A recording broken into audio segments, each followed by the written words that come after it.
Shalom. This video is about Martin Buber's general philosophy. I have a separate video on his educational philosophy. One of the most important and interesting philosophers in modern Jewish times. He was the product really of two intersecting cultures, German culture and the Jewish culture. But more than that, there were many important things happening around the time when he was alive that heavily influenced him. You had the Haskalah, the Enlightenment. You had the emergence of Hasidut. And I have a separate video on Hasidut I urge you to watch to kind of understand the intellectual ferments that affected Buber. You had the melancholy of the two world wars. You had the messianic hopes that rose with the establishment of the State of Israel. And you had German philosophy. So you had all that affecting one another to impact on Buber's unique dialogical philosophy. He was born in 1878, and at the age of 3 went to live with his grandfather, Solomon Buber, who was a noted scholar of the Haskalah, the Jewish Enlightenment. Now, it's very important to understand how Hasidut influenced him because of his major works at the end of his life were the Tales of the Hasidim by Buber. Fascinating work. But so watch my video on Hasidut if you like. But in terms of the importance on him, what happened was the Jews were expecting the Messiah. Instead, they saw pogroms and Cossacks and persecutions. And it was the movement that advocated complete confidence in God and realization that God's presence is everywhere. So if God is everywhere, the Hasidim reasoned, why be afraid? Consequently, a person should always be joyous. That was their response to all of this horror they were experiencing. And they much like the Christian evangelical sects today, they emphasize new birth, animation, song, inner emotionalism, a religion of emotions and feelings, and innovated religion that spoke to the heart, spiritual healing through prayer and divine thoughts. So that was one thing that heavily influenced him. Then you have the Haskalah, the movement of scholarship, modernism, and enlightenment that returned the Jew to the sense of self-esteem, dignity, and freedom. And so how did this influence him? Well, the Maskilim, the enlightened Haskalah scholars, vigorously embarked on the path of humanism, scholarship, and emancipation. But they steadfastly held to Jewish tenets and principles. So at the age of 14, Buber left his grandfather's house to study in the gymnasium in Lemberg and the universities of Berlin, and he became soon disenchanted with the conventional European philosophies. And the one thing that excited him was existentialism, school of Søren Kierkegaard, the great Danish theologian, which stressed the significance of personal existence. From Kierkegaard, Buber learned that every person must seek his own pathway to God, and that the building faith in God on sheer historical grounds is fatal delusion. Existential philosophers maintain that you don't have to go far to search for solutions to problems such as human suffering. The solution lies within human beings. Truth can be found within a person in his soul.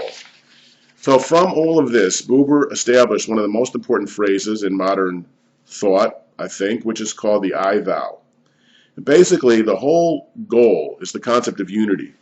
Our greatest achievement in life, Buber said, is the attainment of unity. Unity within a single person, between man and man, between segments of nations, among nations, between humankind and the inanimate world, and the unity between God and the universe. But the world is bipolar. Every subject, according to Buber, is in relationship to another subject. And you have two choices. You can either relate to that thing, he said, as an it, and people relate to people as its, like a table, a chair, a person walking by. You have no connection. He didn't use the word you because he wanted to stress the deep significance of a possible other encounter, which is thou. By using the word thou, he wished to connote presentness, mutuality, directness, familiarity, and ineffability. So, question is, in your relationships, do we have an I-it or an I-thou? Because I-thou is dialogue, I-it is monologue. I-it is one-sided. And he gave many examples of that. You can go to a doctor, and the doctor can treat you like an it or a thou. You can deal with a store clerk as an it or a thou. You can deal with nature as an it or a thou. He talked about the experience of being in a grandfather's estate and feeding a horse, and suddenly he gave the horse something. The horse kind of winnowed and raised its head, and he realized the horse was expressing approval, and they had an I-thou relationship. Now, in terms of God, of course, God was the key for him in this I-thou relationship, because God is the eternal thou, and his description of the relationship between man and God is the I-thou relation to God, the eternal. For Buber, revelation is not only something that happened many years ago at Sinai, but something that happens in the present through a person's personal life. The Bible for him was not simply a record of the dialogical encounters between man and God. Since the laws of the Bible are only the human response to revelation, they are therefore, he thought, not binding on later generations. Obviously a very controversial idea in Judaism. The dialogue between God and the Israelites is epitomized in the covenant, which lies at the basis of Jewish messianism. God, Buber asserts, demands the Israelites become a holy people, thereby making the real sovereignty of God in every aspect of communal life. For him, the essence of religious life is not one's affirmation of religious belief, but the way in which one meets the challenges of everyday life. And I think that's perfectly consistent with Jewish tradition. He asserted that the failure to enter into a genuine dialogue, I, thou, constitutes evil, and a relationship that's exclusively I-it is evil. He said there are basically two stages of evil. The first one, a person remains passive, allowing things to happen rather than using their freedom of choice to act. The second stage is the actual decision to do evil.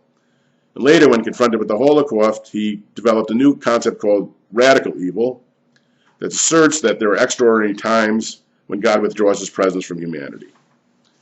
So that's basically the summation of Buber's principles. He introduced a new way of thinking about relating to others. His I-thou philosophy has had a strong influence on modern Jewish educators, and definitely something to ponder, to spend our life and our days and our minutes thinking about how we can have I-thou relationships instead of I-it relationships. Thank you, Martin Buber.